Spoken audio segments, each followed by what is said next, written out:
മിശിഹായിൽ പ്രിയമുള്ള സഹോദരി സഹോദരന്മാരെ, പ്രിയമക്കളെ,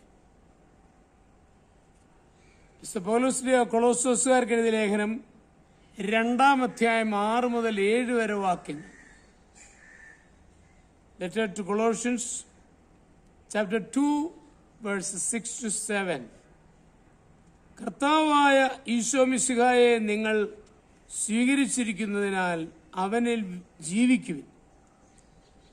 അവനിൽ വേറുറപ്പിക്കപ്പെട്ടും പണിതുയർത്തപ്പെട്ടും നിങ്ങൾ സ്വീകരിച്ച വിശ്വാസത്തിൽ ദൃഢത പ്രാപിച്ചും കൊണ്ട് അനർഗളമായ കൃതജ്ഞതാ പ്രകാശത്തിൽ മുഴുകുവിൻ.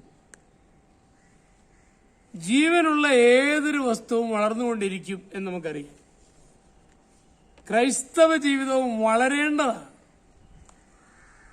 ഒരിക്കൽ ആരംഭിച്ച ക്രിസ്തവ ജീവിതം ജീവിതകാലം മുഴുവൻ വിവിധ അനുഭവങ്ങളിലൂടെ കടന്ന് പൂർണ്ണതയിലേക്ക് കടന്നു വരികയാണ്.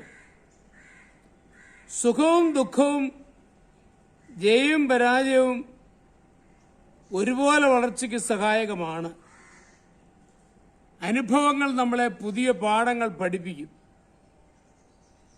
ക്രൈസ്തവ ജീവിതത്തിൽ വർദ്ധിക്കുവാൻ എളുപ്പ വഴികളില്ല. അത് വേരൂന്നി വളരുന്ന ചെടിക്ക് സമമാണ്.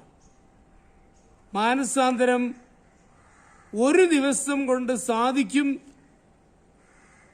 എന്ന ചിന്ത ശരിയല്ല. ധന്യമായ ക്രൈസ്തവ ജീവിതം ദീർഘമായ നാളുകളിലൂടെയാണ് രൂപാന്തരപ്പെടുക. എല്ലാ അനുഭവങ്ങളും അപ്പാടെ നന്മയായിരിക്കുകയില്ല. എന്നാൽ നന്മയ്ക്കായി രൂപാന്തരപ്പെടുത്തുവാൻ സാധിക്കാത്ത ഒരനുഭവമില്ല.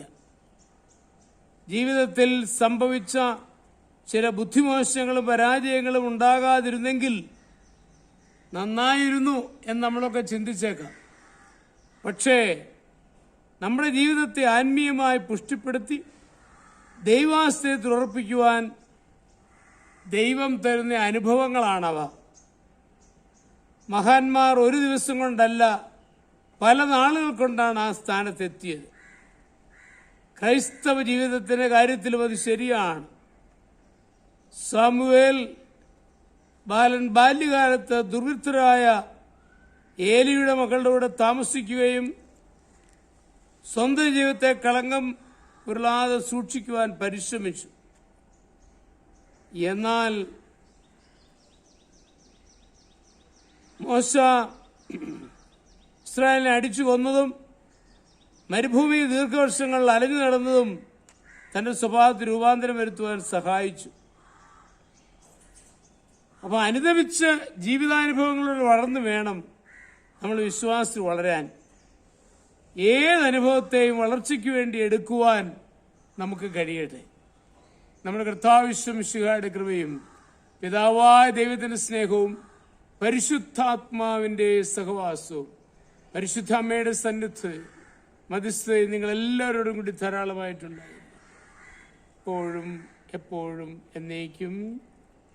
ആമേൻ.